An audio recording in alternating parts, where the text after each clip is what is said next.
आप देख रहे हैं एसडीएम न्यूज़। मैं हूं रियाज अंसारी। इस वक्त मैं महाराष्ट्र के ऐतिहासिक शहर औरंगाबाद से बात कर रहा हूं और आज का जो विषय है वो इतना अजीब गरीब है कि आप सोच भी नहीं सकते।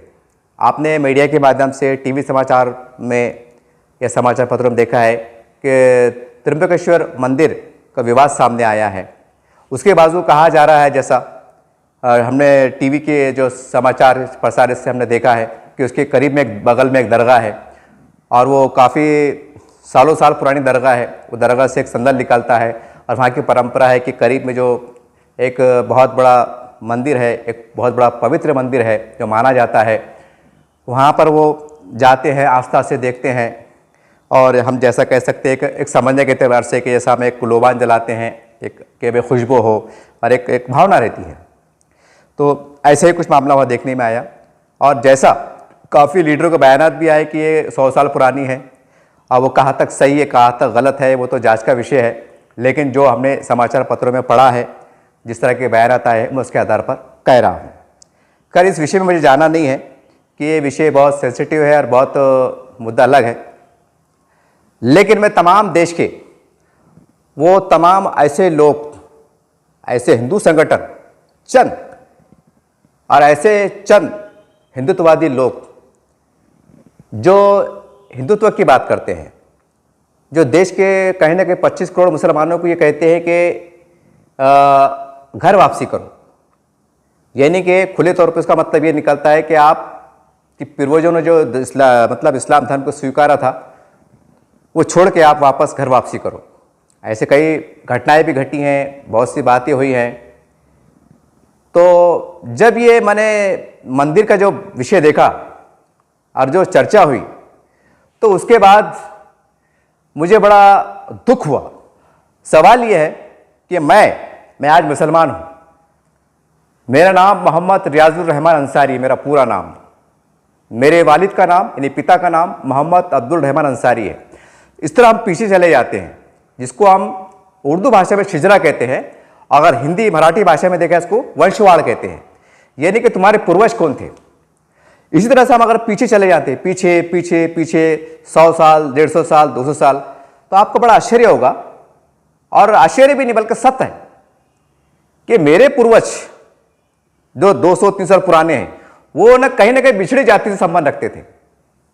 अगर इसको खुले शब्दों में कहा जाए तो ये हिंदू थे जिन्होंने ख्वाजा आजमी रहमतुल्लाह अलैह के दौर में जो भी यहाँ पर आए थे, और उस जमाने में जो एक तरह का अत्याचार होता था, जाति भेदभाव होता था, जो इतिहास में लिखा हुआ है कि जो बिछड़ी जाति के लोग होते थे उनको गांव के बाहर रखा जाता था, उनको कुएं से पानी की अनुमति नहीं थी कि पानी ले सकते आप, या उच्च स्तर पे आप मंदिर में नहीं आ सकते। आज भी कहीं सुनने में आता है देश के कोने कापड़ों में कि ऐसी घटनाएं घटती हैं। आज भी जो है तो भेदभाव के समाचार देश के कोने कोने से कहीं ना कहीं देखने को मिलते हैं।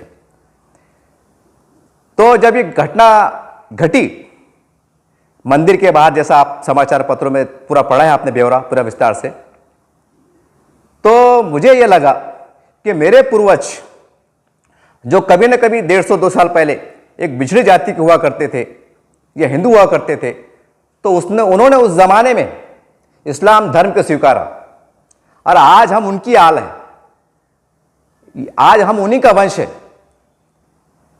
तो मुझे बहुत आश्चर्य भी हो रहा था और अच्छा भी लग रहा था कि मेरे पूर्वजों ने इस्लाम धर्म को स्वीकार कर कोई गलती नहीं की, कोई गलती नहीं की। मैं साफ अल्फाज में कह रहा हूं, वैसा हमारे संविधान के अंदर भी लिखा हुआ है, अधिकार दिया हुआ है कि हर बालिग व्यक्ति अपनी स्वेच्छा से कोई धर्म में जा सकता है, आ सकता है, उसको अधिकार है, कोई ऐसी नई बात नहीं है।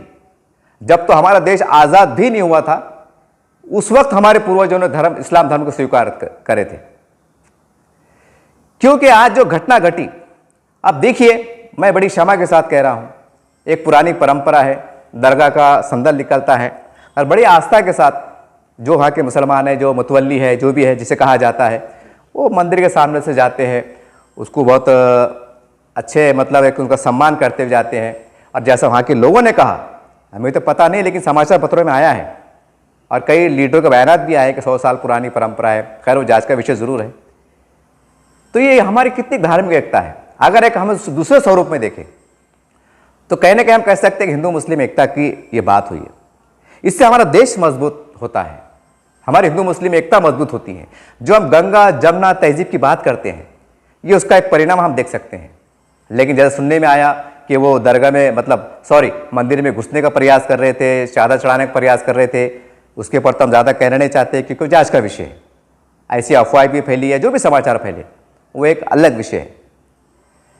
तो मैं ये कहना चाहता हूँ तमाम देश के वो चंद लोग कट्टरपंथी लोग जो मुसलमानों को कहते हैं कि आप घर वापसी करो, तो आज मुझे एक फ़ख्र है कि मेरे पूर्वजों ने जो इस्लाम धर्म को स्वीकारा था तो उन्होंने कोई गलती नहीं की। क्योंकि आज हम देख रहे हैं कि आज भी देश के कोने कोने में समाचार में मिलता है कि भेदभाव होता है कि तुम हल्की जात के हो, तुम पिछड़ी जात के हो, तुमने शादी में बैंड क्यों लगाए, तुम घोड़े पे कैसा बैठे, ऐसे समाचार मिलते हैं। आप मीडिया उठा के देखो, आप यूपी में, बिहार में, उधर देखने में मिलता है। और जब हमारे पूर्वजों ने इस्लाम धर्म को स्वीकारा तो उसका परिणाम क्या निकला? आज 25 करोड़ मुसलमान देश में हैं जो सम्मान के साथ रहते हैं, अपने अधिकार के साथ रहते हैं, देश की एकता को मानते हैं, संविधान को मानते हैं और बड़े खुलेपन के साथ अपने धर्म यानी जो इस्लाम का धर्म है उस पर फॉलो करते हैं। जब मैं समाचार टीवी पे देख रहा था कि दरगाह शरीफ का एक संदल निकलता है बाहर, जो एक परंपरा ऐसा कहा जा रहा है, जो आदर के साथ, बड़ी आस्था के साथ वहां से जो भी है, या उसको खुले शब्दों में कहे तो कहीं ना कहीं वो मंदिर पे भी आस्था रखते हैं, तो उसमें गलत क्या था? और जबकि सही मानों में अगर देखा जाए, अगर इस्लाम धर्म को अगर हम पढ़े, स्टडी करें, तो इस्लाम धर्म में इसकी कोई अनुमति नहीं है। अगर आप इस्लाम को मानने वाले हैं तो सिर्फ आपको एक अल्लाह को मानना है, बाकी आप किसी को और को उसमें शरीक नहीं कर सकते, उसको शिर्क कहा जाता है, गुंजाइश ही नहीं। लेकिन चलो, वो पुरानी परंपरा है, जो भी चल रही थी वो क्या था, वो तो जांच का विषय, हम उसमें ज़्यादा नहीं कहना चाहता है। अब मैं आता हूँ वो तमाम लोग जो इस तरह के बात कर रहे हैं कि भाई, और हमने देखा है कि उसे जल से धोया गया, उसे पवित्र किया गया, बहुत सी हमने टीवी पे देखा है, समाचार पत्रों में देखा है, सारी बात हो रही है। और आज अगर हिंदुस्तान में अगर आप कोई भी दरगाह में चले जाइए, वहाँ हर धर्म का आदमी आता है, अपनी आस्था से आता है, स्वेच्छा से आता है, कोई इसे बुलाता नहीं कि आप आइए, वहाँ आता है।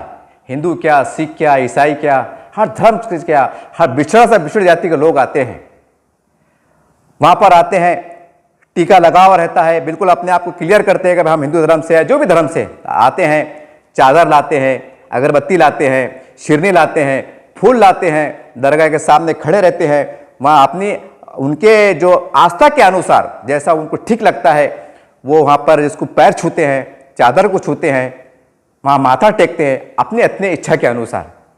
आज सैकड़ों की तादाद में, संख्या में पूरे हिंदुस्तान में दरगाहें हैं, आप जाके देखो।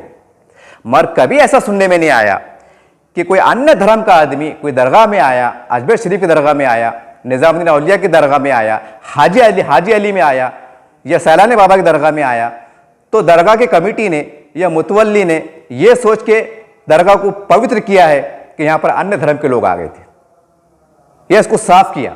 कभी देखने में नहीं आया। बल्कि दरगाह जो बुजुर्गान दीन के आस्थाने हैं, वो केंद्र हैं, वो एकता भाईचारे के केंद्र हैं। वहाँ कोई भी धर्म का आदमी आ जाओ, कोई मुसलमान मुतवल्ली दरगाह का बोलो या इमाम बोलो, वो ये नहीं कहता कि भाई आप दरगाह के अंदर कैसे आ गए, आप यहाँ तक कैसे आ गए। क्योंकि मुसलमान जब दरगाह में जाता है तो गुसल करके जाता है। गुसल के मायने होते हैं नहा धोना, और दूसरे शब्द में कहा जाता है वजू करना। नमाज के अंदर जो वजू करते हैं, शायद आपने समझता है आपको, यानी मुंह हाथ धो के वजू करके जो इस्लामी धर्म का जो पाठ होता है उसके अनुसार जाते हैं। किसी मुतवल्ली ने ये नहीं कहा कि आप यहाँ दरगाह में आगे कैसा, या मस्जिद की चौखट के अंदर आए कैसा। ये जैसे वो आते हैं तो तमाम मुस्लिम, और ख़ास बात ये देखिए, आपने अजमेर शरीफ की दरगाह में देखा होगा, कोई बड़ी दरगाह में उरस के अवसर पे आपने देखा होगा कि लाइन के अंदर मुसलमान भी खड़े रहता है, हमारा हिंदू भाई भी खड़े रहता है, और तमाम पिछड़ी जाति लोग जो अलग अलग जातों से, नामों से पहचान जाते हैं, वो भी लाइन में खड़े रहते हैं, बड़े आस्था के साथ अगरबत्ती लेके, फूल लेके, चादर लेके आते हैं, खड़े रहते हैं, लाइन लगाते हैं। पर कोई मुसलमान ये नहीं कहता है कि भाई तुम अन्य धर्म के हो, और तुम मेरे से आगे खड़े हो, तुम मेरे से पीछे आ जाओ, मैं आगे चले जाता हूँ, क्योंकि दरगाह हमारी है, बुजुर्गान दिन हमारे हैं, हम मुसलमान हैं, पहला अधिकार हमारा है। मैं माफ़ी के साथ कह रहा हूँ, आप पे टीका करना मकसद नहीं, आपको बताना मकसद है कि वहाँ पर सब जाति के लोग खड़े रहते हैं और अपने अपने आस्था के मुताबिक जो इनकी सोच रहती है, जो उनके विचार रहते हैं, उनके अनुसार वो ज़ियारत करते हैं, दर्शन लेते हैं और चले जाते हैं। इतना ही नहीं, बल्कि उनके नाम से जो भी बाबा होते हैं उनके नाम से लंगर कहा जाता है, उसे लंगर कहा जाता है। दूसरा अगर शब्दों में कहा जाए तो उसे भंडारा कहते हैं। भंडारे का मतलब ये होता है कि एक देग दो देग जो मीठे चावल होते हैं, तहारी होती है, या अन्न जिसको हम कहते हैं अन्नदान, वो करते हैं, अपनी स्वेच्छा से करते हैं। 50-50 हज़ार 1-1 लाख रुपए खर्चा करते हैं, हजारों सौ दान पेटी में डालते हैं, दान करते हैं ताकि पैसा गरीबों के काम आ जाए। जो बाबा के विचारधारा है एकता का, भाईचारे का, वो विचार हमारे देश में फैले, ये सोच के डालते हैं। और जो भी उनकी मनोकामना होती है वो अपने आस्था के मारे डालते हैं। देखिए, ये है दरगाह का एक स्वरूप। आज भी अगर मस्जिद में चले जाए, आपने देखा होगा समाचार पत्रों के माध्यम से कि जमात इस्लामी हिंद एक प्रोग्राम चला रही है पूरे देश के अंदर, और महाराष्ट्र में हमने देखा है कि मस्जिद के अंदर जो अन्य धर्म के लोग होते हैं उनको लाया जाता है, उनको बताया जाता है कि देखिए धर्म में क्या है। वो इसलिए बताते हैं क्योंकि एक वो इस्लाम धर्म को बदनाम किया गया है कि जहाद के जरिए फैला, तलवार के जरिए फैला, इसके बारे में गलत गलत बातें फैलाई जाती है। उसको क्लियर करने के लिए वहाँ बताया जाता है कि आइए हमारे मस्जिद में आइए, देखिए हम नमाज कैसे पढ़ते हैं, कितनी शांति के साथ साथ पढ़ते हैं, इसे मस्जिद कहते हैं। जाने से पहले हम वजू करते हैं, हम क्या पढ़ते हैं अरबी के अंदर, वो अरबी का कुरान बोलो या पोती बोलो, धार्मिक श्लोक बोलो, वो दिया जाता है। उसका मराठी में रूपांतर रहता है कि हम जो नमाज में पढ़ते हैं वो ये पढ़ते हैं, उसका अर्थ ये निकलता है। बताइए इसमें क्या गलत है। उनको मस्जिद में लाया जाता है, मगर कभी ऐसा सुनने में नहीं आया कि ये कार्यक्रम होने के बाद कोई मस्जिद की कमेटी ने ऐसा काम किया हो कि भाई आपको मस्जिद को साफ करना है क्योंकि अन्य धर्म के लोग आगे चले गए। नहीं, मैं खुद, आज मेरी उम्र 52 साल हो रही है, मेरे कॉलेज के ज़माने के लोग, मेरे स्कूल के ज़माने के लोग जो अन्य धर्म के हैं, हिंदू है, मराठा है, राजपूत है, मेरे कई बार ऐसा हुआ है कम से कम कि मेरे दोस्तों ने मुझे कहा कॉलेज के पीरियड में कि अंसारी साहब हम आपकी मस्जिद में आना चाहते हैं। मैंने कहा क्यों भाई, क्या बात है?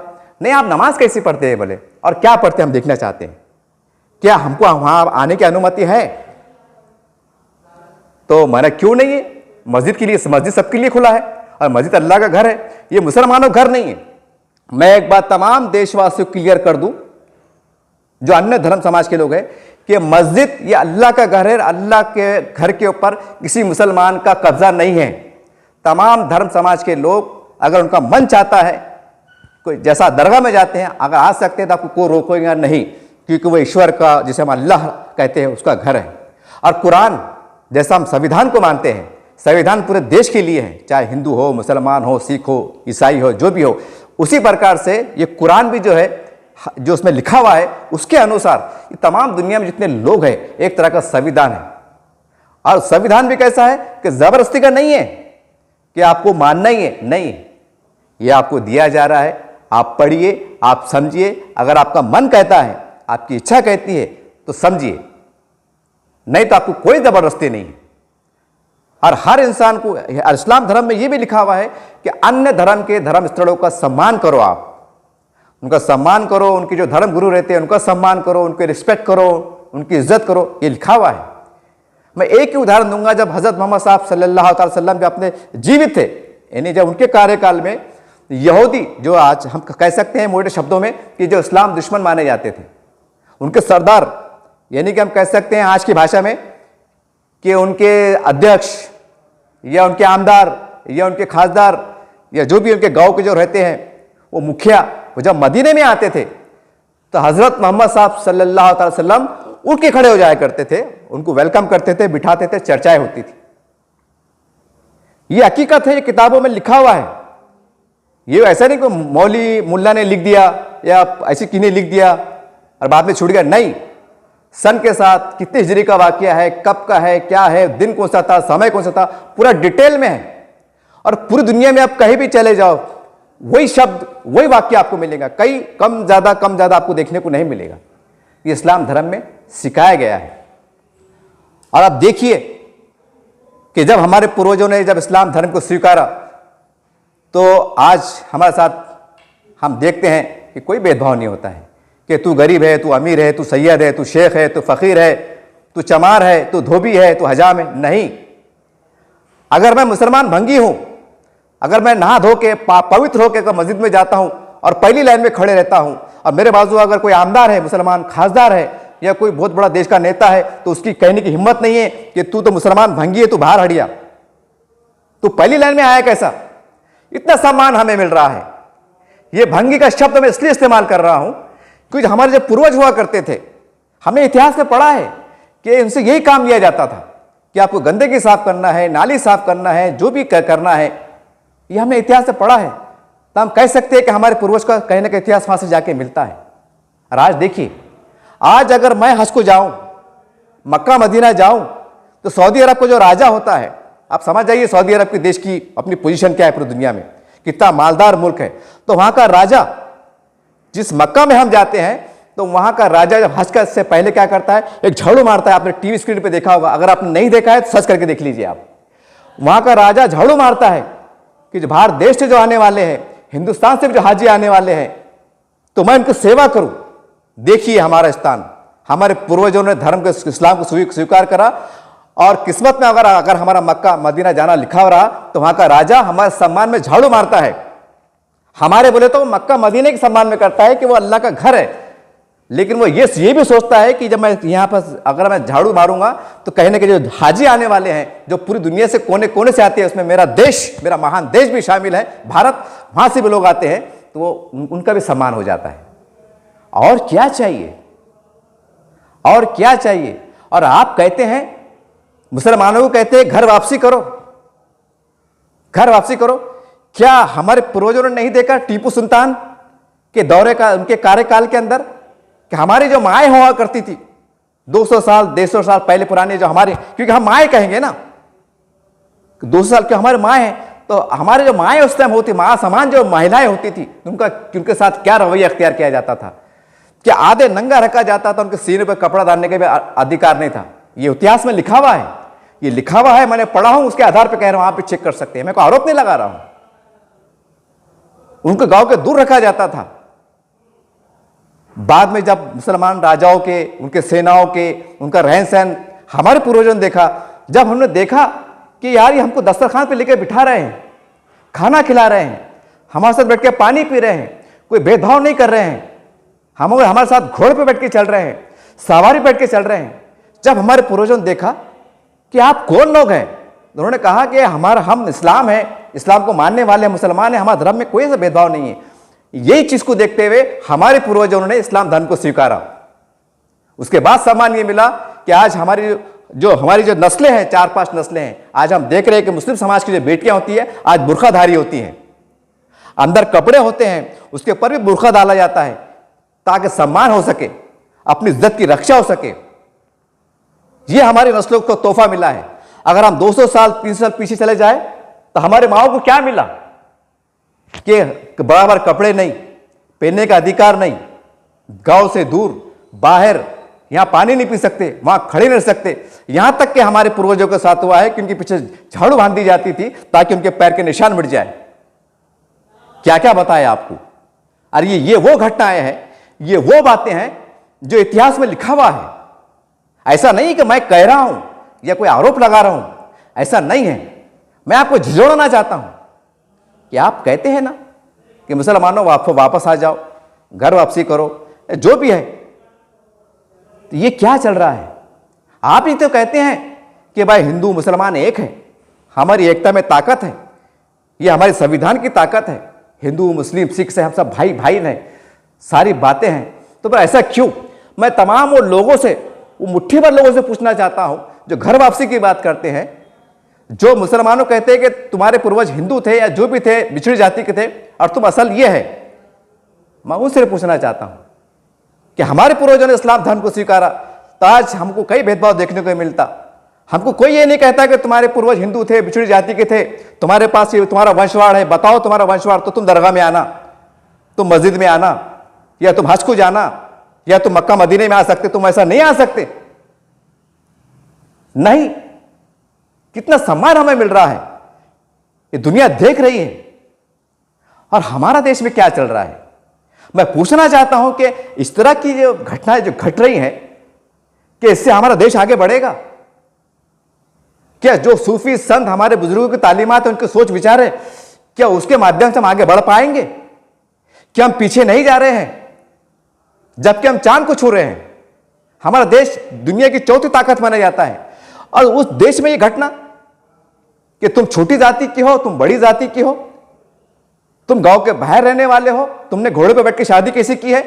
मैंने 2 साल पहले समाचार पत्र पढ़ा था, बिहार यूपी से खबर आई थी कि एक पिछड़ी जाति के आदमी की शादी हुई थी, परिवार की, घोड़े पे बैठा था, गांव में घूम रहे थे, समाचार पत्रों में आए हैं, आप चेक कर सकते हैं।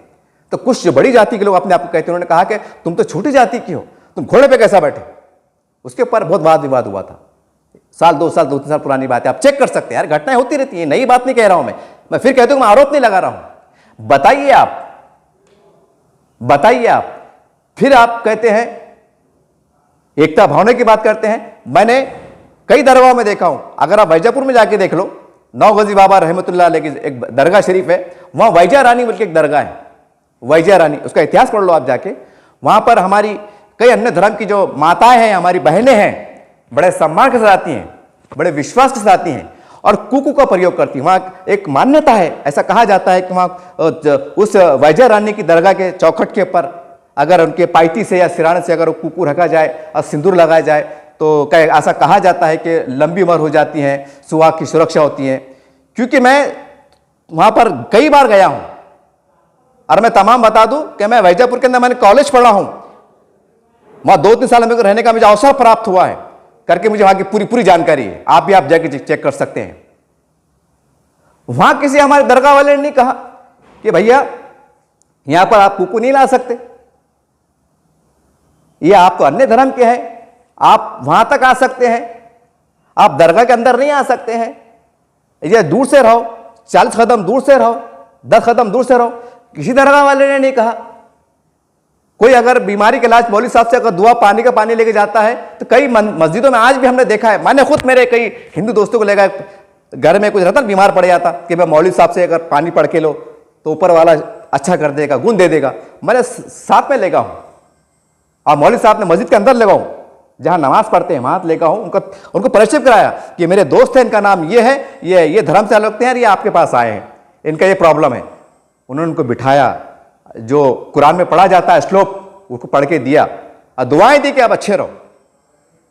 कई मेरे हिंदू दोस्त मुझे कहते हैं अंजर साहब आपके साथ चलिए, हम दरगाह में चादर चढ़ाना चाहते हैं, एकता का संदेश देते हैं, भाईचारे का संदेश देते हैं। मैं उनको दरगाह तक ले जाता हूं, अंदर ले जाता हूं, हाथ से पकड़ के, मेरा हिंदू भाई वहां से एक दरगाह का वो चादर का पान पकड़ता है, कोना पकड़ता है, मैं 10 पकड़ता हूं, हम मिलजुल के चादर चढ़ाते हैं, प्रार्थना करते हैं कि हमारा देश अच्छा रहे, हमारी एकता अच्छी रहे, हम सब मिलजुल के रहे, हमारे देश में खुशहाली आए। हम प्रार्थनाएं करते हैं, हम दुआएं करते हैं। कभी ऐसा सुनने में नहीं आया कि किसी दरगाह कमेटी वाले ने कहा है कि मियां तुम मुसलमान है, आपको समझता नहीं है, आपने इनको दरगाह में लेके कैसे आए।